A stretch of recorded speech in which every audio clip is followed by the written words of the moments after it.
ሰላም ጤና ይስጥልኝ። ውድና የተከበራችሁ ቤተሰቦች እንዴት ናችሁ? በያላችሁበት ሰላማችሁ ይብዛልኝ።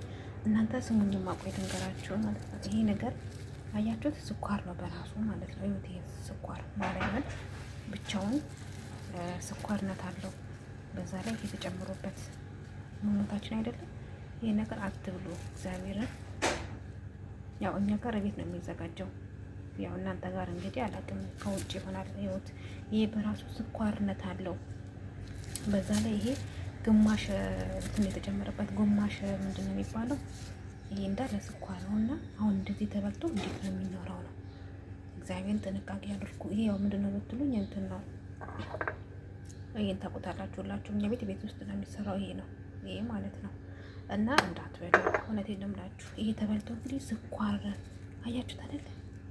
ይሄ በራሱ ስኳር ነው። ስለዚህ ጥንቃቄ አድርጉ ቅመሞች። ይሄንን አትብሉ። ወይኔ ጉዴ ፈላ፣ አትብሉት እውነት።